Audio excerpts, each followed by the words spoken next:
neema unatupatia asubuhi ya leo. Tunashukuru sana kutuachia uzima na afya.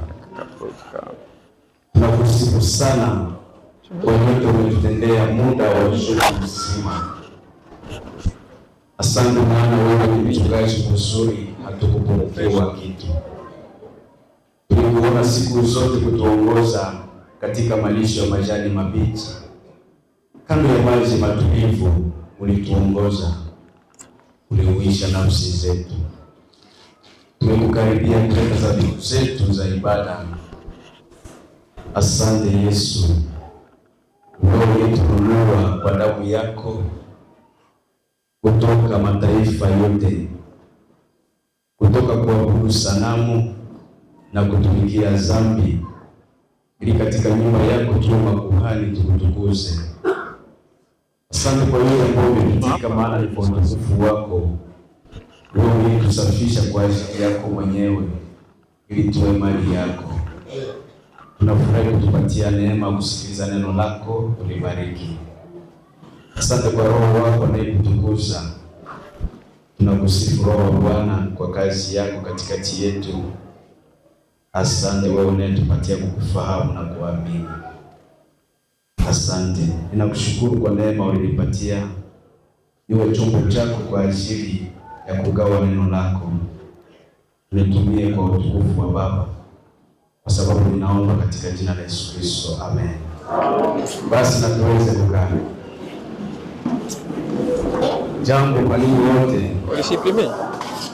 Tunamshukuru Mungu mara tena kwa neema hii kubwa ambayo anatupatia asubuhi ya leo, ili tuweze kumkaribia katika nyumba yake, kumtukuza na kumsikiliza. Tutasoma mara moja katika Mathayo habari njema sura yake 500. Tunasoma shairi lile la 8. Mathayo sura yake ya 5 shairi la 8. Mathayo sura 5 shairi la 8. Ndio. Heri wenye moyo safi, heri wenye moyo safi, maana wao wataona Mungu. Kwa sababu wale wataona Mungu. Amen. Amen, amen. Heri wenye moyo safi, kwa sababu wale wataona Mungu. Asubuhi ya leo tuko na somo ambayo ni hii shairi. Inasema heri wenye moyo safi, wale wataona nani? Wataona Mungu. Baba zangu, mama, ndugu, dada, julikani ya kwamba kila Jumapili ama Jumamosi watu wanaelekea kwenye ibada, au inaweza kuwa kwa siku nyingine wanaenda kwenye ibada. Lengo za watu kuenda kwenye ibada, wanahitaji siku moja wafanye nini? Waone Mungu. Kwa hiyo lengo hili ya mzuri, ili asubuhi ya leo tumekuja kukuambia kwamba ukitafuta uone Mungu ni lengo nzuri, lakini shughuli ni hii: uwe na moyo safi. Ukipenda ufike mbinguni ni mzuri, maana ni mapenzi ya Mungu kwa kila mtu, lakini anatia kitu moja ya kwamba wale ambao atawapokea kwake ni wale ambao wako na moyo safi. Yesu ni mwalimu mzuri mwenye anatupenda, kwa sababu katika Yohana 10 alisema ninaenda kuwatengenezea nafasi. Ni kitu kizuri wakati Yesu anatukaribisha tuweze siku moja kukaa karibu na yeye.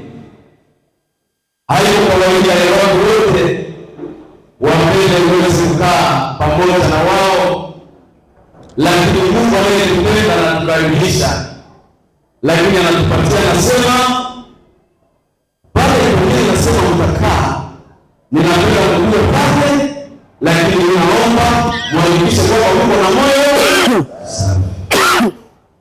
Lakini kuna kitu mzuri zaidi ni kwamba hatuombi sisi kujitengenezea moyo safi. Yeye mwenyewe Yesu Kristo amekuja kwa ajili ya ile kazi. Anasema nafasi nimeandaa kwa ajili ya hao watu kwa sababu nawapenda. Hakutafika watu ambao hawana moyo safi. Na moyo safi hawawezi kuipata kwa wao wenyewe. Mimi nashuka pale, mimi mwenyewe niwatengenezee moyo safi ili wafae kwa nafasi ambayo nimeandaa kwa ajili yao. Nataka kuambia kwamba kufika karibu na Mungu unahitaji moyo safi. Na ule moyo safi hautautengeneza kwa wewe mwenyewe. Haiko fabrikasio ya dunia, moyo safi.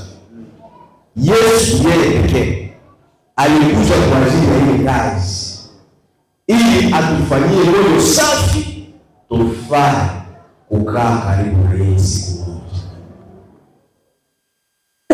Tuko na ulizo letu la kwanza ambalo linasema kwa sababu gani kuna heri ya wale ambao wako na moyo safi. Tunakamata kile shindi Yesu ameleta, amesema heri kwa wenye wako na moyo safi.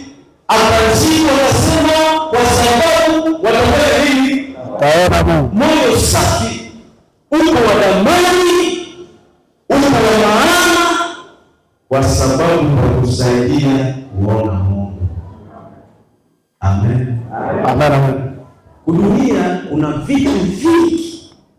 vitu vingi sana na vya maana na vya damani viko, lakini asubuhi ya leo nataka kuambia kwamba kuna kitu kinapita vitu vyote duniani, ni kupata moyo safi. Amen. Ukipata vitu vyote duniani unakosa moyo safi, utakuwa umeomba. Amen.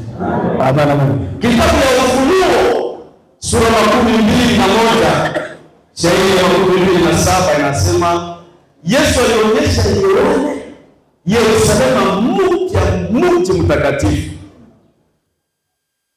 na Ufunuo akapewa ya kwamba ule mji hakutaingia kitu kilicho namna gani, kilicho kichafu.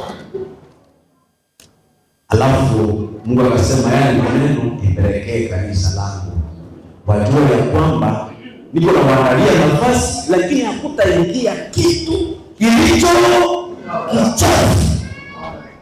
Amen. Nafasi duniani zinapokea watu wote, kanisani tunapokea watu wote, usoko tunapokea watu wote, masomo tunapokea watu wote, lakini mbinguni haitapokea watu wote.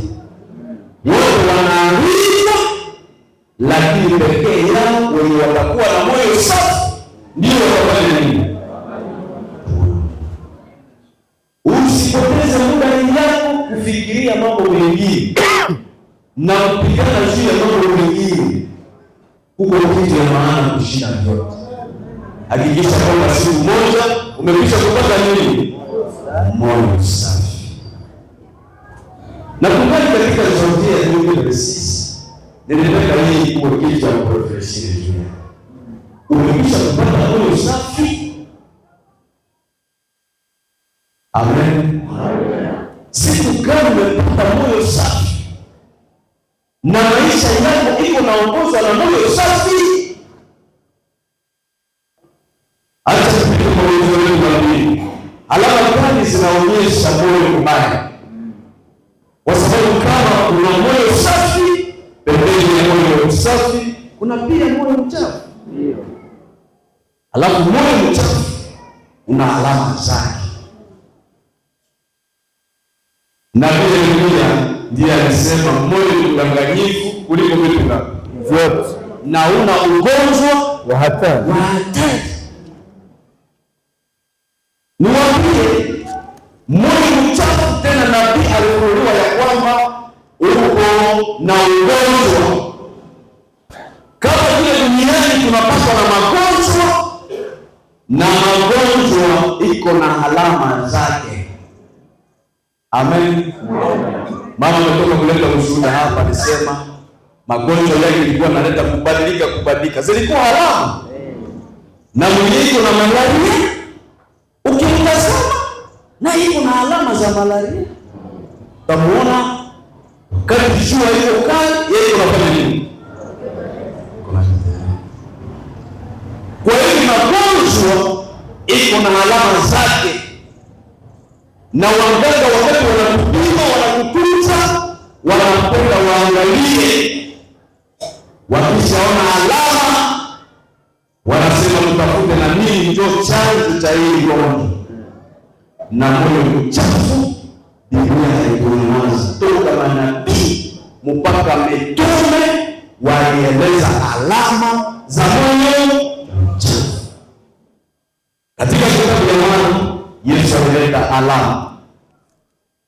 Marko sura yake ya 7 shairi ya 12:1. Yesu alileta alama. Utapata na alama zingine katika kitabu cha Wakorintho wa kwanza na katika Wagalatia, ukisoma na Waroma, lakini utakamata kwanza mashairi machache ili ni kwamba tuweze pia kuchunga moyo. Tunasoma alama za moyo mchafu. Kwa sababu gani tunaleta alama hizi? Yakobo yaandika kwamba neno la Mungu inatuangazia kama vile umesimama mbele ya kioo, na kioo inakusaidia kuona kama nafasi gani juu ya mwili yako huko mchafu. Biblia ni kioo. Mashairi haya yanatuangazia kusudi uweze kuona, kusema moyo wangu uko safi au uko ndani, uko mbaya.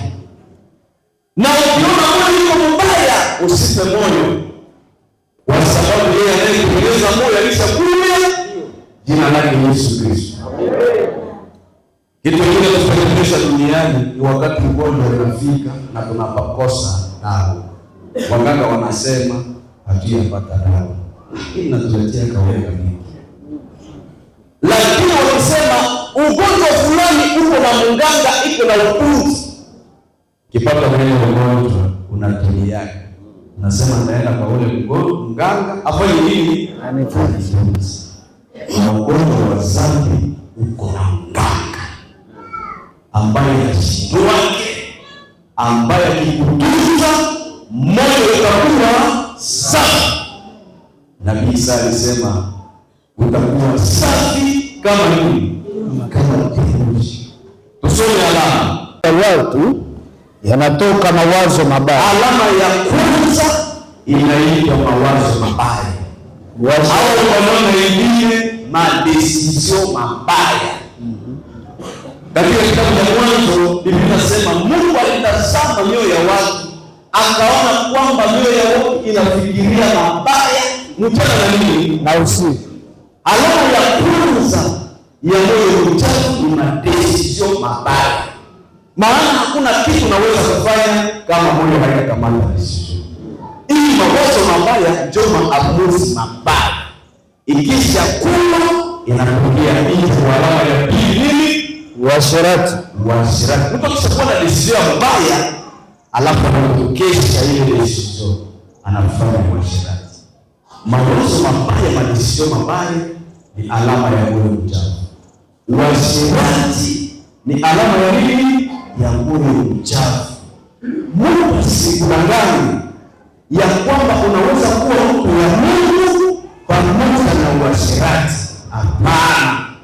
Uasherati iko sine, inasema moyo unafanya nini? Unaharibika. Alama ya tatu, wizi. Wakati mtu anaiba kitu kidogo ama kitu kikubwa, ni alama inasema mtu huyu anafanya nini? moyo wake unagonjwa, moyo mgonjwa, moyo mbaya ambao Yesu anahitaji abadilishe, asafishe, ukuwe safi, uko na alama ya wizi. Kuiba ni kufanya kitu ya mtu mwingine kuwa yako bila ruhusa yake, bila mapatano yako na mwenye naye. Unaifanya kuwa yako kwa uficho, asijue, unaifanya kuwa yako. Ile ndio wizi.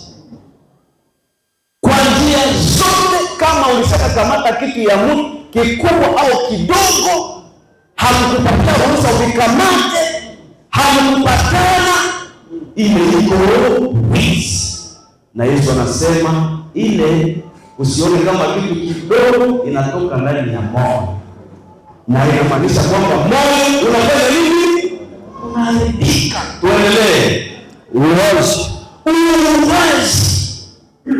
Ukiona mtu anaua mtu mwingine asiye na kosa, anaua mtu mwingine kwa njia yote, iwe kwa sumu, iwe kwa ulozi, iwe kwa kisu, iwe kwa bunduki, mwenye anaua, iwe kwa kukata mimba, ni uwaji. Amen. Ile ni alama inasema moyo unahitaji uwe safi. Hakuna mtu ataona Mungu pamoja na moyo mchafu. Hapana. Kuua iko alama ya moyo mchafu. Uzini. Huu ni azili ya wote wenye wako na manyumba yao. Baba, uko na mke, lakini unaenda na mke mwingine, unamfanya mke wako kwa siri au wazi, unaacha mke wako wa ndoa pale, unafanya uasherati kwa ajili ya mishahara, na uzini ni kwa ajili ya wewe wako na manyumba yao. Mama, unaacha mume wako kwa siri, unaenda na mume mwingine kufanya naye zina. Ile ni alama inasema moyo unafanya nini? Unaharibika. Usiwaze kama unaweza kuona Mungu na ile hali kama haujapokea moyo wa gani? Endelee. Tamaa. Moyo mbaya wa kuona vitu vya watu wengine. Unakasirika sababu ule alipata kitu yenye haoni. Ni moyo mbaya, na ile ndio inazaa ulozi. Moyo mbaya uko na alama nyingine, tamaa, ingine ni maovu. Ukali mesosete. Mungu ukali hawezi kuongoza. Moyo yake ya hasira hawezi kuambia pita njia hii. Hawezi kusikia. Biblia inasema kuna watu hawakuhangaika na Mungu, hawakuhangaika na watu. Hana mtu anaweza kusikiliza. Ni moyo mbaya, ni alama ya kusema moyo ni haribika. Endelea pope. Hila ni majere ambayo nyumbani tunaomba nayo pale za nyumbani. Pale za nyumbani tunazeua kwa hela, sababu unazitengenezeaka meza, unatia nyama au kalanga, lakini ndani ya ile nyama unaongeza nini? Sumu. Ile ndio hela. Sasa nyama inafika pale unasema walishanitengenezea hapa meza, wamenitengenezea chakula, wamenialika, watu hapa ni wazuri, ni wakarimu.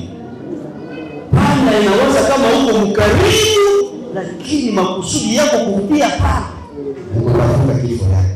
Ile ndio unaita hela. Maana unaleta kitu kinaonekana nje kama kizuri, lakini ndani yake na ni kitu kibaya. Kuna watu wako na ile aina mbili, anaweza kusema na wewe kama nakupenda, lakini kwa ndani moyo wake unakuchukia.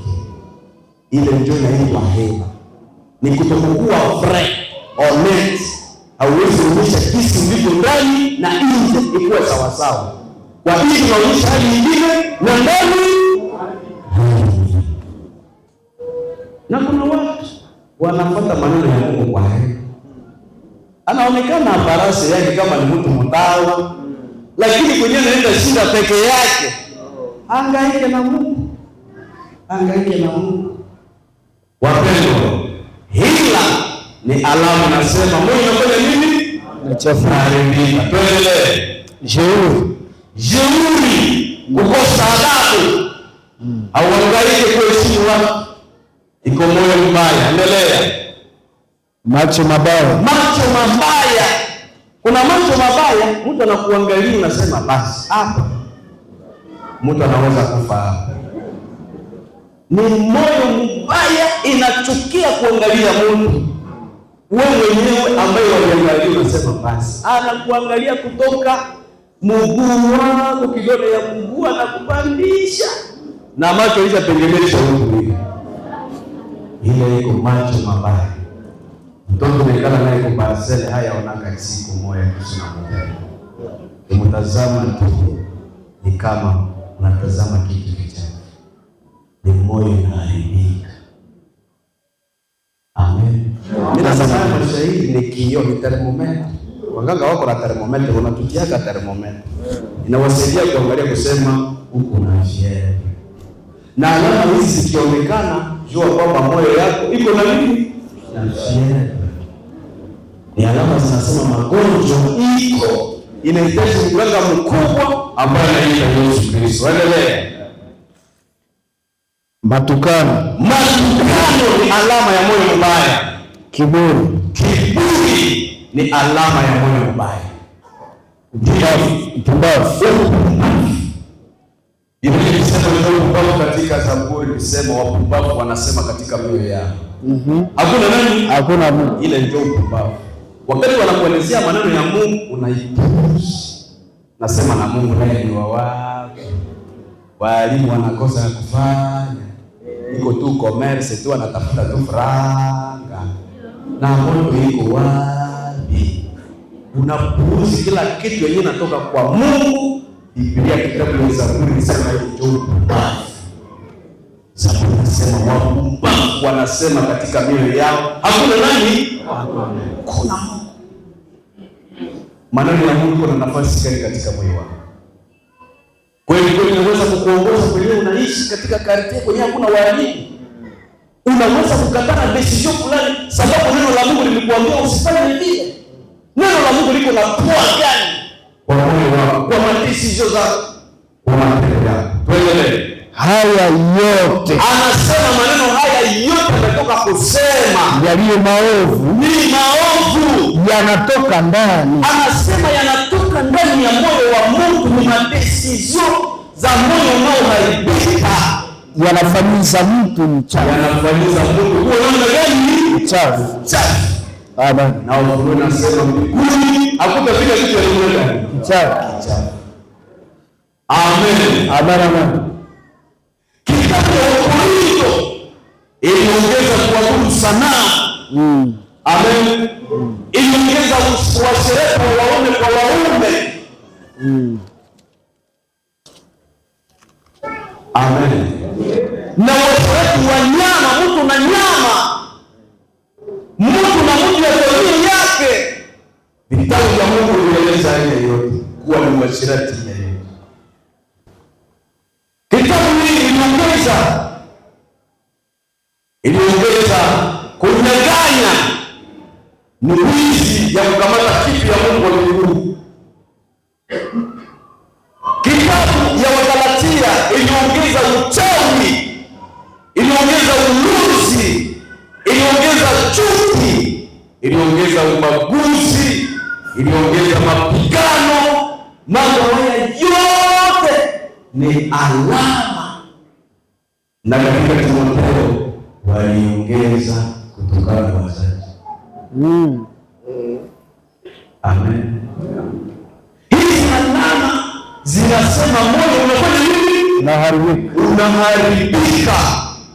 Wapendwa, Yohane aliongeza katika barua zake, aliongeza alama nyingine, alisema na moyo wa mtu kujishitaki, kusema dhambi zangu, akasafisha moyo wako. Hauna ile siku, wapendwa, ila ni alama inasema moyo unahitaji usafisho.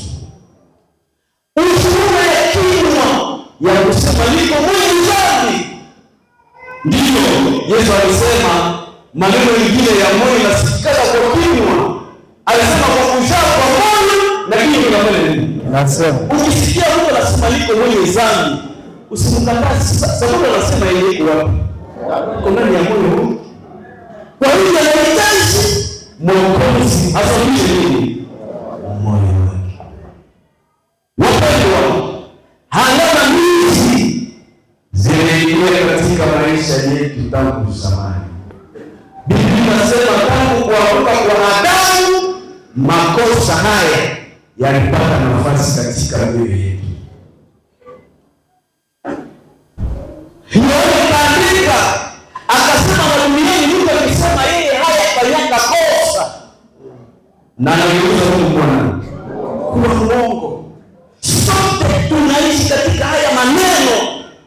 Mungu anatuambia maneno haya kama kutudharaulisha, lakini anatuambia kusudi akili yetu ifunguke, tuone ya kwamba tunahitaji munganga ambaye jina lake ni Yesu Kristo asafishe nini? Mioyo yetu. Nikisema maneno haya si kwamba mimi nataka kudharaulisha Mungu, hapana, lakini mimi nataka kukuambia hivi vitu ni maisha ya wanadamu wote, lakini munganga amekwisha kufika. Kama hauna munganga, unahitaji na wewe nini? Na wewe. Amen. Wale wanaenda kanisa wanasema sisi sote tulikuwa hivi. Katika Wakorintho wa kwanza alisema sote tulifanyaka hii makosa kwa njia hii ama ile, lakini Mwokozi tulipomsikia tukafika kwake, akasafisha mioyo yetu na tukapata moyo namna gani? Safi. Mungu anahitaji tupate moyo safi. Amen. Mungu anahitaji tupate moyo safi. Hata tufikie hiyo matatu. Moyo mchafu uko na hatari gani? Sababu gani tunahitaji uweze kupata moyo safi? Moyo mchafu uko na hatari labda ambayo hauyafikiriaka, lakini asubuhi ya leo tunasema usikubali kubakia na moyo mchafu, maana moyo mchafu uko na hatari. Hatari ya kwanza, moyo mchafu hautapona kwa hukumu ya Mungu inayokuja. Tunasema moyo mchafu hautapona nini? Hautapona hukumu ya Mungu. Hapana. Mtume Paulo alionyesha katika Waroma ya kwamba hizi siku ni siku za Mungu kutuvumilia, ili kwamba kila mtu atakayejua kwamba yuko na moyo mchafu aweze kufikia toba. Kwa hiyo hukumu haiko ya leo, lakini Mungu ameiweka kwa siku ya ngapi? Ya mwisho. Wapendwa, hukumu iko. Usiishi kama hukumu haiko, iko. Ufunuo wa 12:11 hadi 15 Mungu alionyesha Yohane jinsi hukumu itafanyika. Mwache waelezee. Mungu alionyesha nini? Alionyesha Yohane kiti kikubwa cheupe, na Mungu alikuwa ameikala juu yake, mbingu na dunia zikilia mbele yake. Mungu akamwonyesha wafu wadogo na wakubwa walikuja kusimama mbele ya yule aliyekuwa ameikala juu ya kiti cheupe. Amen. Mungu akamwonyesha jinsi bahari ilileta wafu waliokufia katika bahari, na udongo wote waliozikwa katika udongo ikawatapika. Nikasema mwende kwenye Mungu wenu. Wewe mwenyewe hauna tena mamlaka ya kunisikia. Leo Mungu akikwambia ondoka, unaweza kukataa. Lakini kuko siku na dunia itasema ulizikwa hapa, toka ndani ya kaburi, enda pale kwenye Mungu. Unaandikwa katika vitabu. Wapendwa, kumbe makosa yenyewe yanafanyika. Lugha ya Mungu inasema inaandikiwa. Nafanya nini? Inaandikiwa katika vitabu. Ukisha unakuta baba alishakanyamaza, mama alishakanyamaza. Yohana alionyesha vitabu. Makosa yanafanya nini? Inaandikiwa. Wapendwa, makosa inaziweka katika vile vitabu kwa njia ya damu ya Yesu Kristo. Amen. Kama hauyakutanaka na ile damu, makosa yako ingali inafanya nini? Inaandikiwa tu. Na Mungu akaonyesha Israeli ya kwamba na ile makosa na iandikaka mkalamu ya nini? Chuma. Mpaka na maombi yako haiwezi weza kuizima. Ni kalamu ya chuma. Wapendwa, vitabu vilionyesha. Alafu Yohana wakamwonyesha kitu kingine. Watu waliposambishiwa kila mtu juu ya makosa yeye inaandikiwa. Alafu wale watu kusambishiwa yao haikuwa kupona, wakakamatwa wakatupwa katika ziwa la nini? Anasema na wote ambao majina yao ilikutaniwa haikuwekwa katika kitabu cha nini? Cha uzima. Walikosa jina mu kitabu ya uzima. Nini ndio nakoseshaka jina mu kitabu ya uzima? Ni kwa sababu mtu alitoka duniani na moyo mchafu. Majina yetu yanaandikwa mu kitabu ya uzima wakati tunakutanaka na mwenye anasafishaka mioyo, jina lake Yesu. Ile siku majina yetu inaandikwa mu kitabu ya uzima na makosa tuliyofanya inaziliwa. Mungu anazilisha. Anasema na dhambi zao na maovu yao sitafanya nini? Siku tunakutana na Mwokozi, Mungu anasema dhambi zetu. Lakini kama haujapata ile siku, makosa inaandikiwa.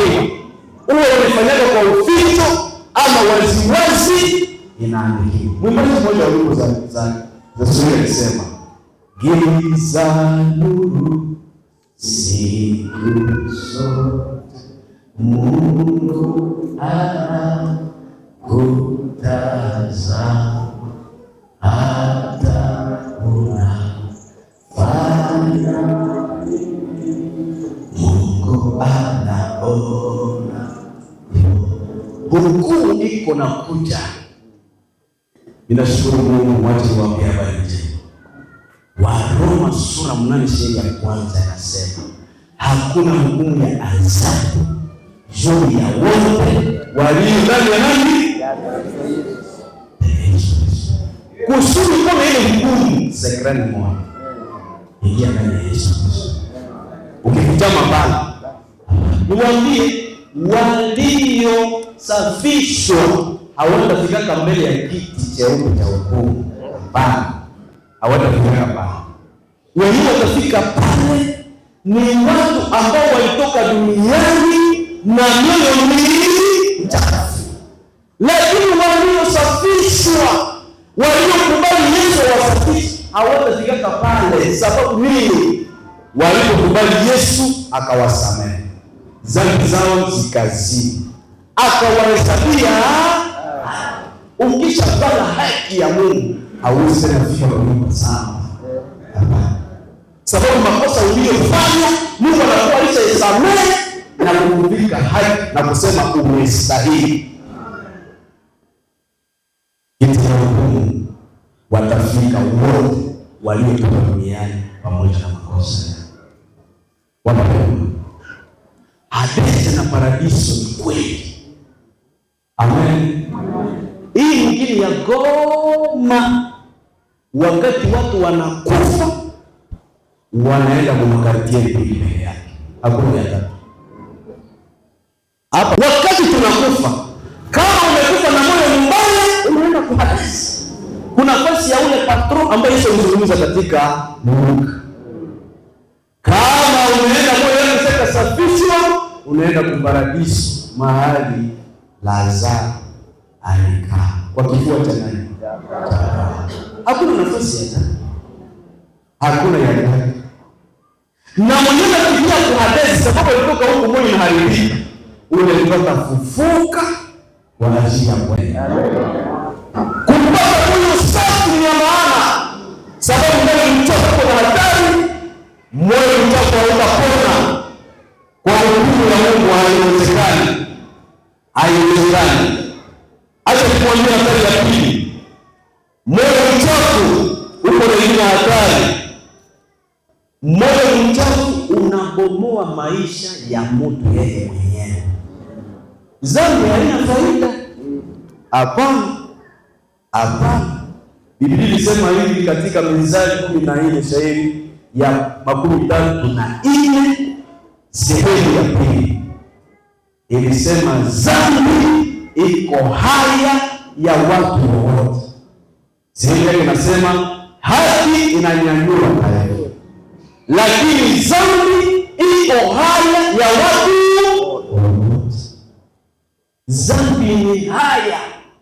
Ukibakia na moyo mchafu, dhambi yenyewe itabomoa heshima yako, utukufu wako utabomoka. Dhambi ni adui ya maisha. Dhambi ni adui yako.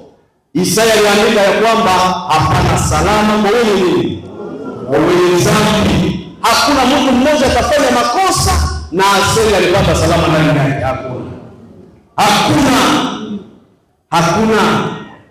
Unapomaliza kufanya makosa, salama inaisha. Dhambi inakwambia hakuumbwa kwa ajili ya kufanya makosa. Unasumbuka.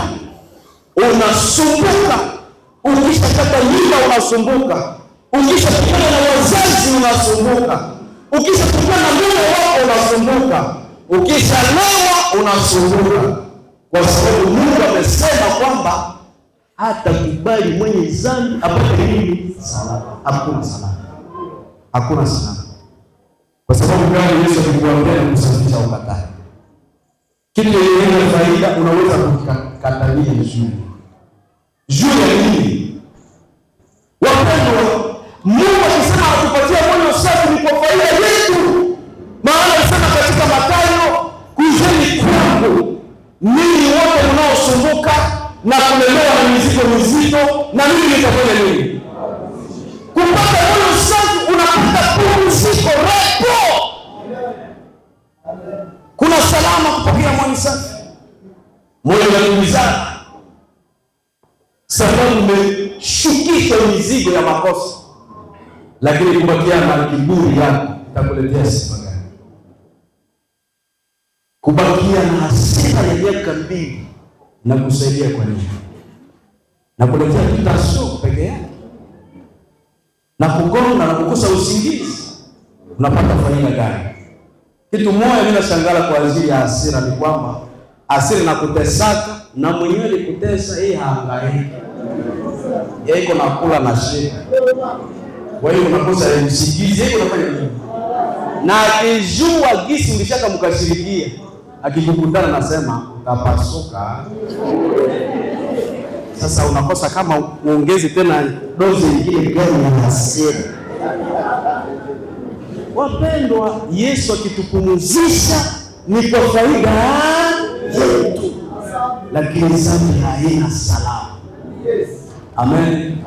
Usiwaze kama kukua na mke wa pili kuko salama, hakuna. Usiwaze kama kukua mke wa pili wa mume fulani kuko salama, hakuna. Usiwaze kama kutoroka wazazi na kutembea kwa njia zao kuko salama, haiko. Katika ulevi, katika madawa za kulevya, hakuna salama. Amen. Walio na salama peke yao ni wale ambao mioyo yao imekwisha kusafishwa. Yesu alipoonyesha mtu mmoja ambaye makosa yalikuwa yamempeleka kwenye makaburi siku zote. Ninasema alishinda kula kata na kulalamika, kulikuwa hakuna mtu anaweza kumsaidia. Wakati alikutana Yesu alipomfungua, kitu ya kwanza huyo mtu alitulia. Sababu moyo safi unaleta nini? Kitu ya pili, alivala nguo. Sababu makosa inaacha nguo isibakie shuleni. Wanaume mboni wa sherati, nguo zao hazibakiagi kuminda, na wamama hazibakiagi kuminda, na mbarabara napenda tu atembeye uchi. Sababu moyo inafanya nini? Siku atakutana na Yesu ataanza kuvala mzuri. Amen. Zambi inapokota laana ni zaidi kwa sababu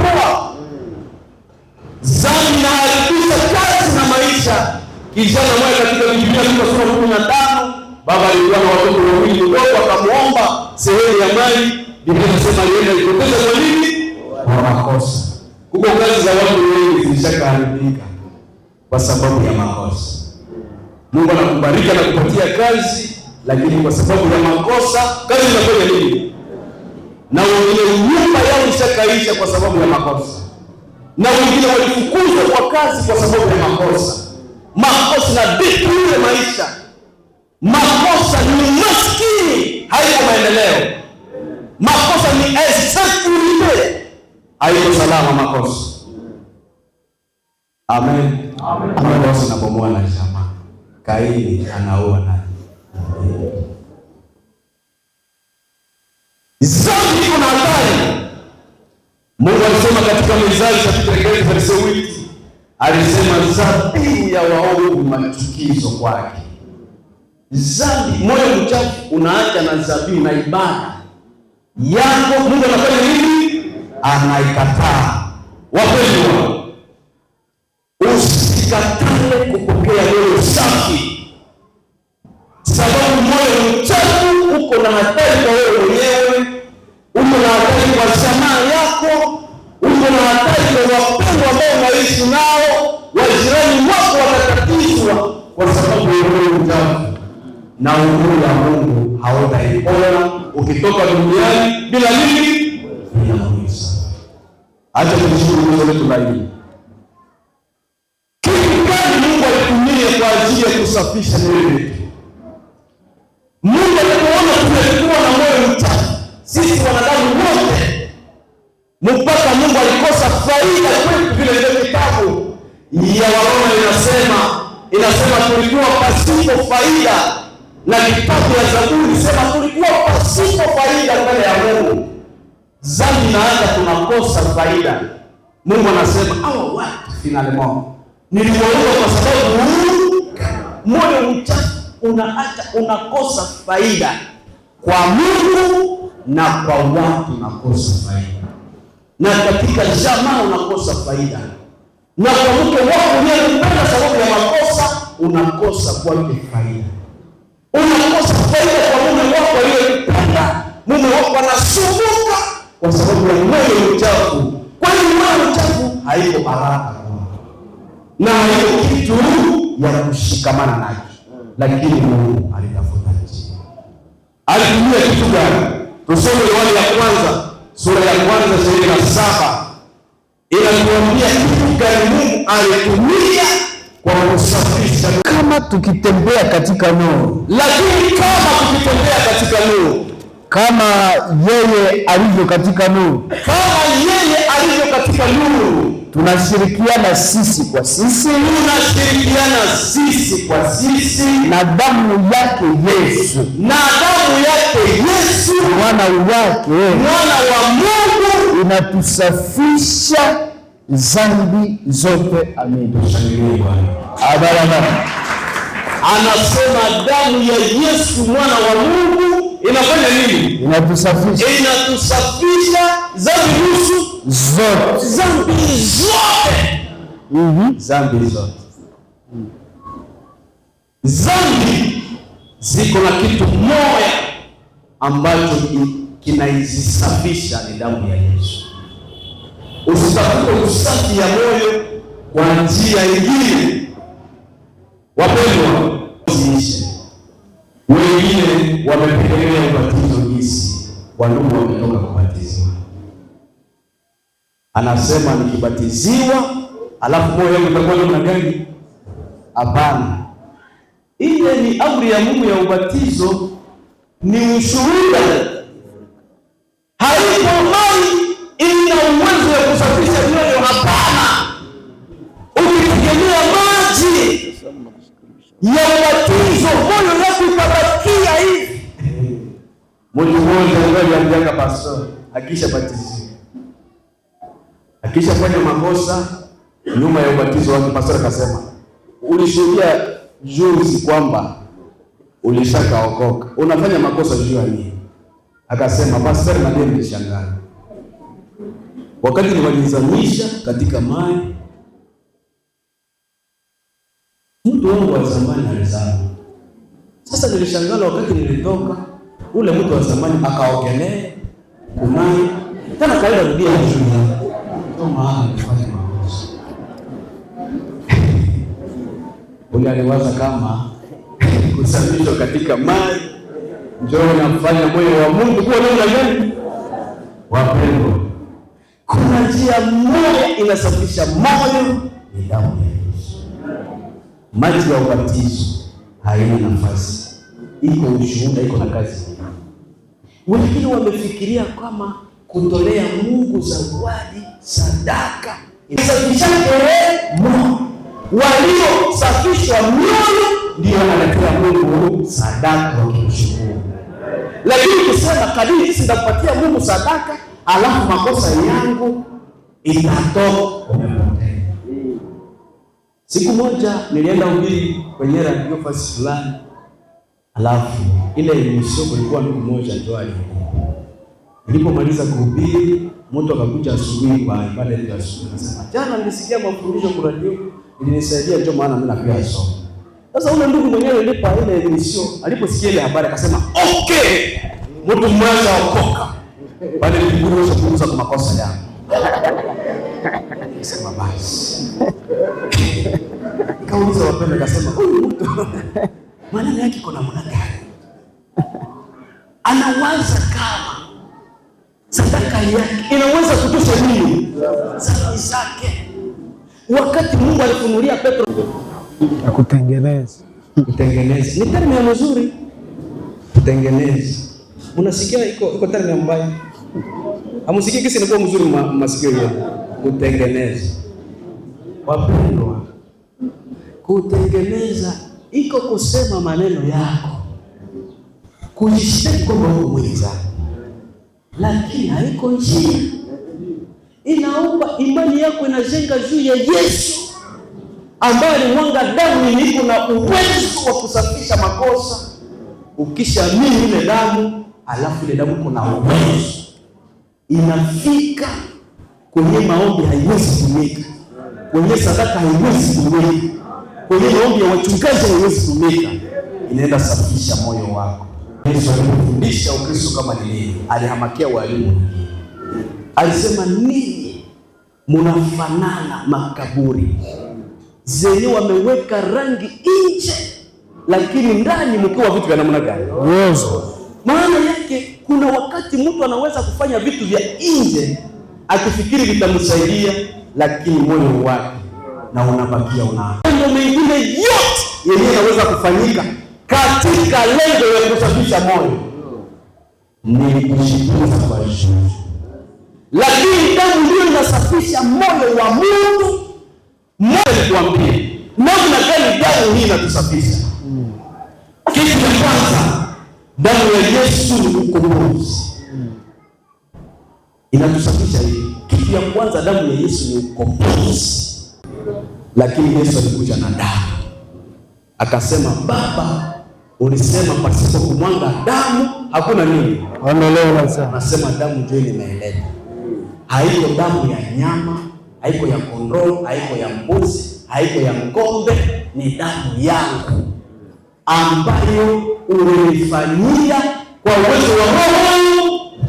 Sababu katika Waebrania ilisema zabibu na sadaka hukutaka, lakini mwili ulinitengenezea ili nifanye Mungu nini? Mapenzi yako. Mungu alitengenezea Yesu mwili, haikuwa kwa mbegu za watu, maana ingelikuwa mwili inatoka na mbegu za watu ingelikuwa inaharibika. Maana tangu kosa ya Adamu, damu ya wanadamu wote inaharibika. Ya Yesu pekee yake ile haiharibiki. Wewe walisema ni damu ya damu ilikubaliwa na Mungu. Mungu akasema hii ndio malipo ya makosa ya watoto ya Adamu. Amen. Mimi nataka kuwatangazia kwamba ile damu ya Mungu alikubali. Amen. Kwamba imetulipia, kwamba imekulipia. Kwa hiyo ustahili tena hukumu, sababu Yesu amelipa hukumu yako. Ukiamini utakuwa umepona, utakuwa umepata uzima wa milele. Hauhitaji kuomba Mungu ili usamehewe. Hapana. Yesu amelipa. Uko na dua ya kusamehewa ukiamini, sababu Yesu amekusamehe. Amen. Amen, amen. Ni ukombozi damu ya Yesu, kwa sababu iko pia bei ya kutufungua toka uwezo wa dhambi na uwezo wa shetani. Ile damu iko na uwezo. Amen. Jinsi iliwezeshaka katika Agano la Kale, iliwezeshaka Israeli wafunguliwe toka utumwa wa Farao na nguvu zote za giza zenye zilikuwa ngoni. Ile ilikuwa kivuli, damu ya kondoo. Ilikuwa unabii, damu ya Yesu iko na uwezo. Ikisha lipa ikisha kuwa malipo ya malipizi ya dhambi zetu, tena ni uwezo ya kutufungua. Dhambi iko na uwezo ambao unapita akili zetu. Mwache niwaambie kwamba dhambi iko na uwezo. Ni kwa sababu nakuta mganga ambaye anapatia watu maonyo wasitumie sigara sababu itawaua, na ile namkutaka iko nafanya nini? Sasa mashauri yapatiaka watu wengine kwa sababu ya dhambi iko na uwezo.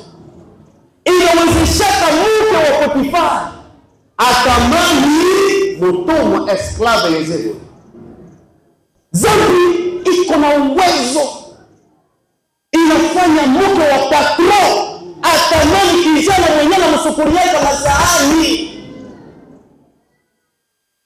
Dhambi iko na uwezo. Mimi nakutanaka watoto wetu wasika wenye akili yangu iliharibika na walishaga kuwa na mamimba. Mimi najipoza kesho. Bana nilibadilisha hapa mamimba. Mimi ndio niko na akili. Anaona msika na gonjwa, lakini sababu ya dhambi anafanya naye wajiraka na kubebisha mimi.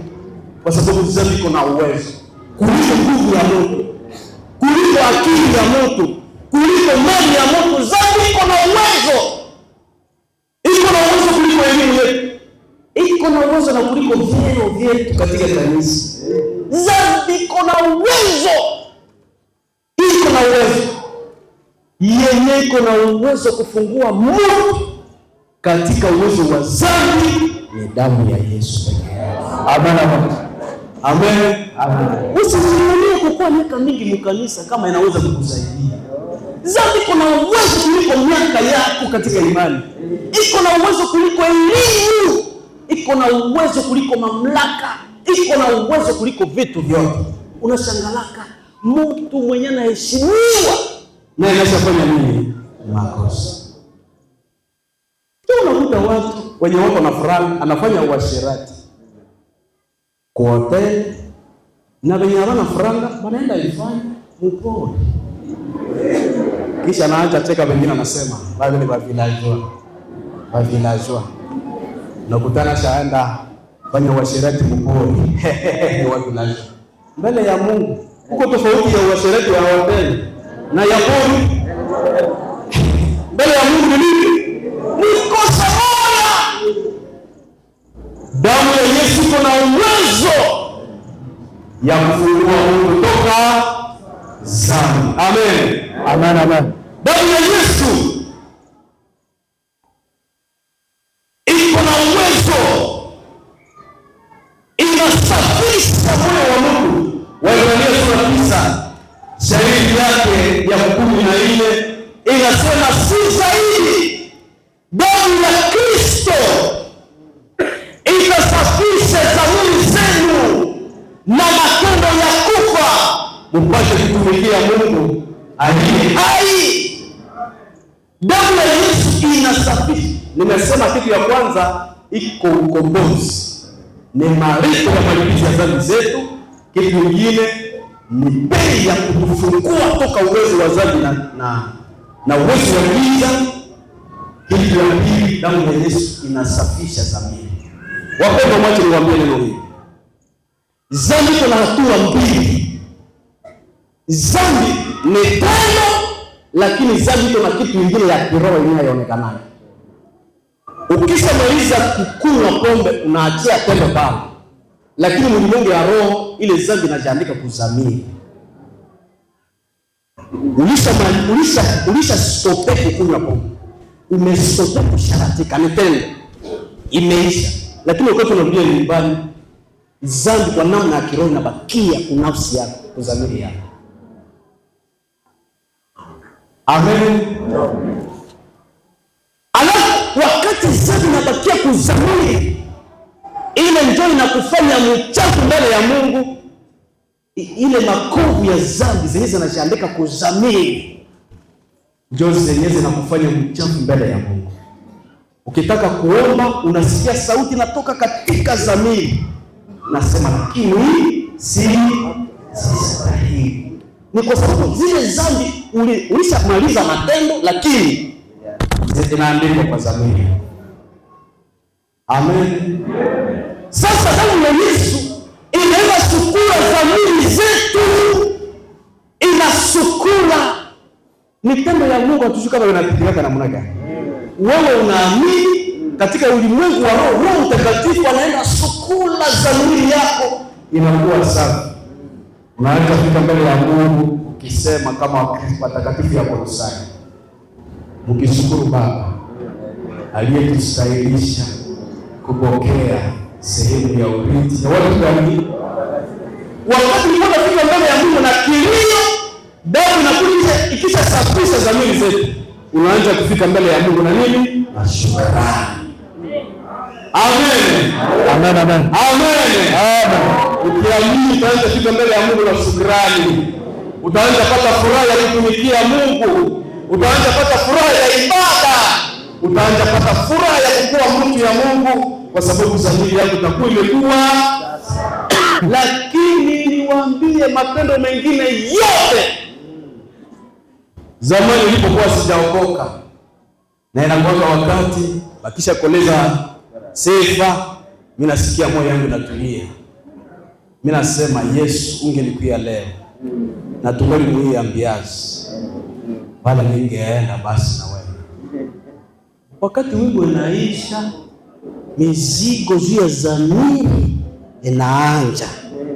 Sema Yesu akikuya, lakini maneno itakuwa namuna gani? Mpaka siku nilikubali damu ya Yesu, nilikosa kama ni nini ndio napita ndani yangu.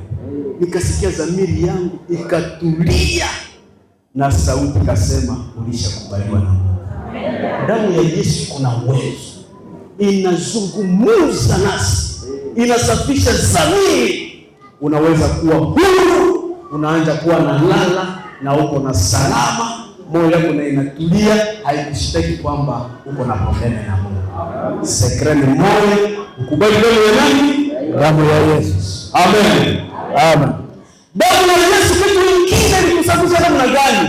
Inaleta uzima. Mimi nasema inaleta nini? Uzima. Siku moja Mungu alikataza watu Israeli kukula nyama, kukula damu ya nyama. Alisema, nimesema hii damu nitaitumia kwa ajili ya kufanya upatanisho. Kwa hiyo msiwe na kula damu. maana uzima wa nyama uko ndani ya nini? Ndani ya damu yake. Sasa damu inabeba uzima. Alafu Yesu akasema mwenye kukula mwili wangu na kukunywa nini? Damu yangu atapata nini? Damu ya Yesu kuna uzima. Wengine hawakuelewa, kusema anasema tutakula mwili wake, anasema tutakunywa na damu yake. Niwaambie, alikuwa anakuambia tu kitu yenye iko sembe ya kwamba mwenye ataniamini ya kwamba yeye ndio aliacha mimi na kufa, ya kwamba mwili wangu ulivunjika kwa ajili yake, ya kwamba damu yangu ilimwagika kwa ajili yake. Mwenye ataamini atakuwa amepata nini? Uzima. Kukula mwili wa Kristo na kukula damu yake ni kuamua sadaka ya upatanisho.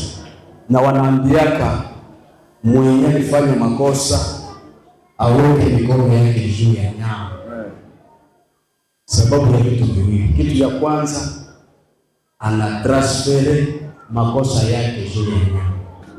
Kitu ya pili, anapresente ile nyama mbele ya Mungu kwamba Josa hii inakamata nafasi yake. Makuhani hawakuwa na hatia pale. Ukishamaliza ile wanampatia na kisu, wanasema wewe njoo uti. Maana unatangaza ya kwamba mimi ndio ninaumisha hii nyama. Ilichokamata nini? Nafasi. Si ndio kuimisha Yesu.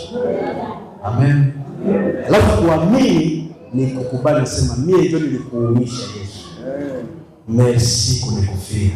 Maana ulipokamata nafasi yangu na mimi nikakamata nafasi yako nikapona. Merci Yesu. Ile ndio kukula mwili wa Kristo. Ndio kukubali kwamba kifo ya Yesu wewe tulisababisha. Wewe ndio ulisababisha. Maana Yesu hakuonekana na kosa tangu mwili moja. Hakuonekana na kosa moja. Mpaka na wakubwa ya sheria ya haki ile wakati Pilato alimsambisha Yesu akakosa dhambi kwa kosa haikuonekana. Akasema mnaulia mtu nini? Mimi sioni kwake nini kosa. Na mke wake alikuwa shapata ufunuo usiku ya kwamba yule Yesu ni mwenye haki, hana nini? Ana kosa. Sababu watu walitomboka. Biblia inasema Pilato alipoona kuishi watu wametomboka, akasema watu hawaeleweki. Akasema mnipatie maji. Akasema mimi nanawa damu ya huyu. Haiko mimi ndio mimi namtoa. Yeye njoo. Sasa mwenda. Isipate problemu na watu. Yesu hakukuwa na kosa. Lakini mimi ndio naacha na kufa. Dhambi zangu na zako alizikufungua. Dhambi zangu wapendwa, dhambi zetu ndio zilimisha Yesu. Amen. Kwa hiyo damu yake ilituletea uzima. Maana uzima wa Yesu uko katika damu yake. Wakati unaamini damu ya Yesu, uzima yake inakuwa uzima yako. Amen, amen. Amen. Amen, amen. Uzima yake inakuwa uzima yako. Mtume alileta example, alisema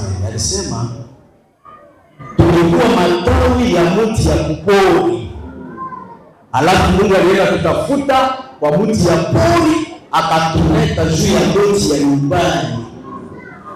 Ile iko elimu ya wagronomi.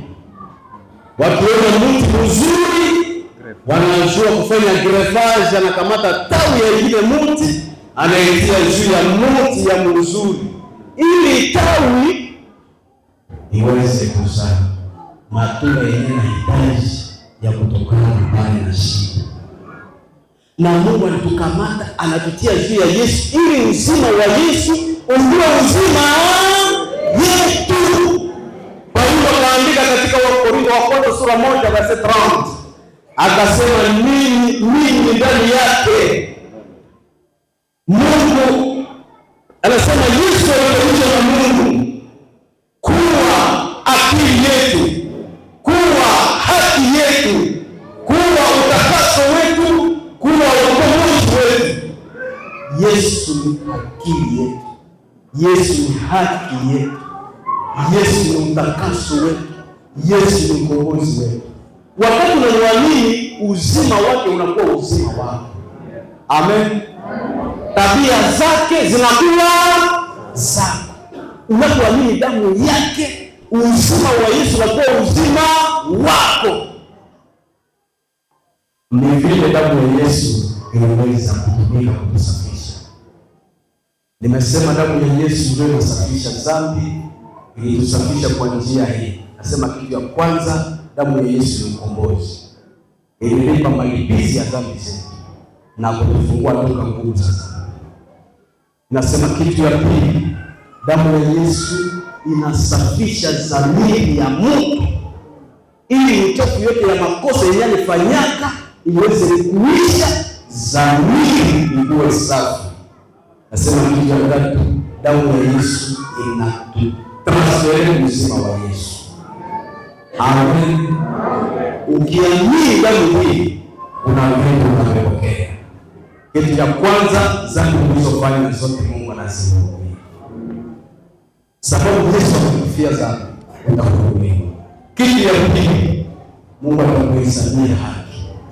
Maana yake hataandika tena dhambi kwa jina lako, atasema umestahili kwa macho yake. Kitu ya tatu, utapata uzima wa Yesu na jina lako litaandikiwa kwa kitabu ya nini? Ya uzima. Kitu kingine, Mungu atakupatia Roho Mtakatifu wake aweze kutembea na wewe duniani katika siku zenye ambazo unabakia nazo. Damu ya Yesu ndio inasafisha, unakuwa safi. Acha tumalize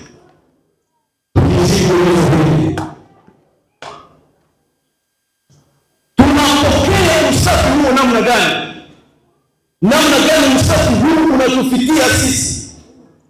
Kitabu ya Matendo ya Mitume sura 15:29 ilisema, akikwisha kusafisha mioyo yao kwa imani.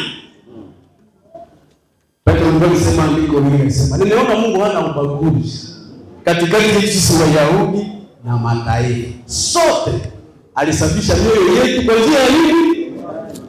Hii usafi yetu natangaza ndani ya damu ya Yesu inakuwa ya mtu kwa njia ya imani. Imani ndio mikono yeye inakamata huu usafi uweze kufikia wewe. Ukiamini utakuwa safi. Namna gani? Imani ni nini? Niwaambie, kitabu ya Waebrania inasema imani ni kukuwa na hakika. Kuamini ni kukuwa na hakika ya kwamba damu ya Yesu ilimwangika kwa ajili ya kukuokoa. Unasema nimesikia ile na mimi leo nasadiki, sitakuwa na mashaka tena. Ile ni kitu cha kwanza, kuamini. Kitu cha pili, kuamini. Kuamini ni kushukuru Yesu na kumwachia maisha yao. Nasema Yesu, wewe ndiye ulikufia. Mimi nasema asante kwa kazi ulifanya kwa ajili yangu. Na maisha yangu mimi nakwenda nini? Mimi nakuachia. Ongoza maisha yangu. Kwa hiyo kuamini inawezekana. Ni kusadiki maneno haya ambayo nakuelezea kama Yesu alifanya nini iko na kufia. Unasema hii maneno nimesikia kwamba Yesu alimwanga damu kuwa ukombozi wangu, na mimi leo ninasadiki kwamba damu imemaliza ukombozi wangu. Sihitaji nipatie Mungu kitu fulani. Yesu lakini amemaliza, amelipa. Nimesadiki kwamba Mungu haniombi nilipe kitu fulani. Yesu amefanya nini? Amelipa. Kama unasadiki hivi, unaambia Yesu, na maisha yangu ni haya, mimi nakupatia unitawale. Utakuwa umefanya kitu kizuri. Kuamini iko na hatua hizi. Wakati unaamini unaweza kufanya hatua hizi. Acha tumalizie kwa hizi hatua. Hatua ya kwanza, kuamini, unahitajika kukubali dhambi zako. Mungu akisha kuonyesha anasema moyo yako kali mchafu, usikatae. Sababu Yesu alisema wenye wako na afya nzuri wanahitaji mganga. Anasema hapana. Anasema wale wanagonjwa ndio wanahitaji mganga. Mungu akikuonyesha anasema hizi alama zenyewe alitaja zingali kwa moyo wako. Inaomba unakubali, nasema ni kweli Mungu, moyo wangu haiyakuwa safi. Nahitaji kusafisha. Ile ni hatua ya kwanza wakati unaamini. Ukubali upotevu yako. Ukubali dhambi zako, sababu Mungu hawezi kukusingizia. Lakini unazijua dhambi zako kwa nuru ya habari njema umesikia. Roho Mtakatifu kwa duniani anaangazia Zayuni zetu, anatuambia anasema moyo wako iko na uchafu. Kitu ya kwanza naomba kukubali na kukubali dhambi zako. Kitu ya pili, hatua ya pili kuamini, inaomba kusadiki ya kwamba kifo ya Yesu pekee njoo malipo, njoo ukombozi, njoo bei Mungu ametoa. Hakuna ingine. Akili yako isishawishike na kuwaza kama uko na kitu ya kupatia Mungu ili aweze kukusamehe. No. Yesu amelipa. Inaomba na jenga pale imani yako, kusema nimesadiki ya kwamba Yesu alipofanya kazi Mungu alikubali kunilipia. Ile ni kitu ya pili. Kitu ya tatu, inaomba kuambia Yesu, nasema Yesu, wewe uliyenikufia leo ninakuja. Na mimi nahitaji ufanye nini? Nisafishe. Daudi alisema wakati Mungu alimshinda juu ya makosa yake, alisema unipatie moyo na moyo safi. Naomba kuambia Mungu wewe, nasema Mungu, mimi nahitaji moyo safi. Mimi nahitaji moyo safi. Mimi nahitaji unisafishe. Mimi nakuachia mizigo yangu yote. Mimi nataka usafi unaotokana na damu yako. Kitu ya nne, naomba kumshukuru, kusema Yesu nasi kwa sababu umenisafisha. Ukifanya hivi, hizi hatua utakuwa umefanya tendo la imani.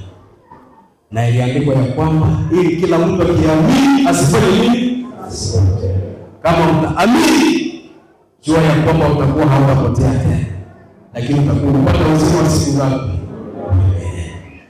Amen. Kuna vitu duniani lakini ya maana ni kupata moyo safi. Sababu siku zinaisha. Zikiisha na moyo mbaya, utakuwa umemaliza maisha yako mbaya duniani. Wale ambao wataenda mbinguni ni wapi? Wataenda karibu na Mungu katika ufalme yake. Ni wale waliofanya makosa sawa sawa na wengine, lakini maisha yao walipata siku moja ya kusema Yesu nisafishe. Mimi najua kuna na wengine watendaka kuziwa la moto na walifanyaka kama kosa kidogo kushinda wengine. Kwa namna ya watu ninasema, kwa namna ya kuhesabu. Lakini kama walitoka duniani hawakupata dakika ya kusema Yesu, mimi nakuamini wewe uliyekufia dhambi zangu. Wanaenda kuzima. Kwa hiyo siku zetu zinaisha, haitupasi kumaliza siku zetu bila kuamini Yesu. Moyo mzuri, moyo mpya, uko na faida kwako. Utakutuliza katika maisha yako ya kuishi hapa duniani. Utakuwa wa baraka pia kwa watu wengine. Na wakati ufalme wa Mungu utafunguliwa, utakubaliwa. Amen. Kwa hiyo unaweza kufanya tendo ya imani, unaamini. Unaweza kusimama juu kwa ajili ya kushukuru Mungu. Tusimame juu.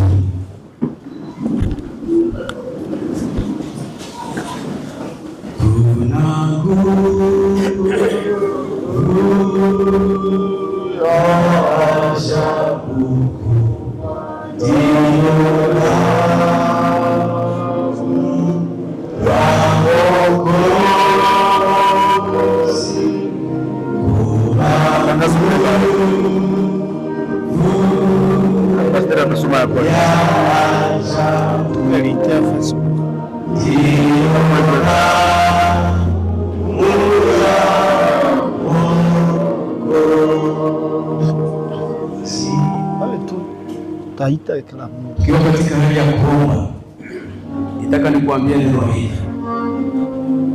Isaya, Mungu alimpatia mesaji apelekee Israeli,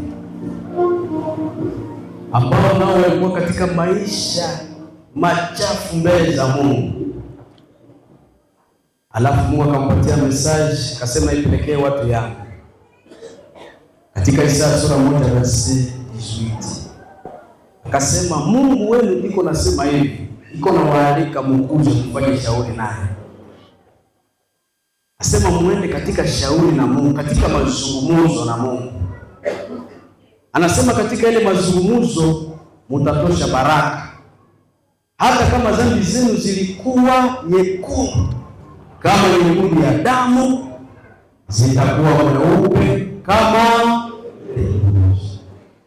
Mimi nataka kusema kwamba tendo hili ya imani Mungu alifunulia Isaya kwamba unaweza kufanya kwa njia ya kuzungumza na Mungu. Nasema, Mungu, nimesikia neno lako na umenizungumzia ya kwamba wewe ni mtekelezaji wa moyo safi. Ninakuja kwako na mimi nimeamini damu unisafisha. Kwa hiyo mahali ulipo unaweza kuzungumza na Mungu, ingia katika shauri na Mungu. Na wewe ambaye umekwisha kupata moyo safi, unaweza kushukuru, kusema Yesu, merci kwa kitu ambacho umetendea, maana ni kwa faida yangu. Unipatia moyo safi, iko kwa faida yangu, sababu moyo mchafu uko na hatari. Unasema Yesu, merci kwa kazi umefanya. Unipatie kutembea siku zote katika assurance hii na katika furaha ya moyo safi. Na wewe ndugu yangu ambaye umesikia Yesu anaongea na wewe kwamba yeye ndio analeta moyo safi, unaweza kumwambia mahali ulipo, ukiongea naye kusema, Yesu, nakuja kwako na mimi nisafishe, na mimi nipe moyo safi, na mimi nifanye kuwa kiumbe kipya. Unaweza kuzungumza na Mungu mahali ulipo. Asante Yesu Kristo, tunakusifu sana kwa kazi ya ukombozi uliyofanya kwa ajili yetu. Merci, maana ulitufia huruma ulipotuona mioyo yetu inaharibika, ulipotuona tunaanza kufanya vitu ambavyo hata sisi wenyewe hatupendi, havina faida kwetu. Ulipoona mwisho yetu naenda kuziwa na moto, mapendo yako ilikusukuma kukubali kuvaa mwili na ukatufia bila kusukumwa, maana Biblia inasema wameshitoa wenyewe kwa ajili yetu. Tunakushukuru maana wameshitoa, umemwaga damu inayosafisha mioyo yetu, inayosafisha mioyo ya kila mtu, moyo wa kila mtu anayeamini. Barikiwa kumaliza kazi hii, tunakupenda. Asante Yesu. Katika mkutano tunataka tuulize, nani anasema na mimi leo, Yesu, ninakuamini, safisha moyo wangu. Unaweza kupepea, unasema niko hapa Yesu, na mimi leo nasafisha. Pepea tuweze kuomba Mungu pamoja na wewe. Nani wa kwanza? Sema niko hapa Yesu, nisafishe. Merci kaka, karibisha mkono wako. Ndio dada, asante. Nani mwingine? Mwingine sema niko hapa Yesu, nisafishe. Pepea hivi. Sema Yesu, niko hapa nisafishe. Nahitaji moyo safi. Nani mwingine? Sema Yesu, nisafishe na mimi. Nimesikia kwamba damu yako inasafisha. Ndio. Nani mwingine? Asante, asante. Kisha mkono wako chini. Nani mwingine? Merci kaka. Kisha mkono wako chini. Nani mwingine? Merci mama. Kisha mkono wako chini. Nani mwingine? Merci, merci kaka. Merci dada. Nani mwingine? Merci kaka. Merci kaka. Nani mwingine? Sema na mimi niko hapa Yesu, nisafishe. Nimesikia uwezo wa damu yako, usinipige. Nani mwingine? Mtu alikuwa nje, unaweza kutujulisha. Ili unaweza kutujulisha waongozi wetu, tunasema mtu yuko nje, unatujulisha kwenye mlango. Kuna mtu anamkubali Yesu asafishwe. Iko naangalia katika kaunti, kama mtu yuko pale anasema na mimi Yesu nisafishe. Merci kaka. Mungu akubariki. Nani mwingine? Nataka nisikie habari za nje. Ninawaza watu wetu walisalia mzuri ndio wanafika nje. Kuna mtu anasema na mimi Yesu nisafishe kule kwenye dance.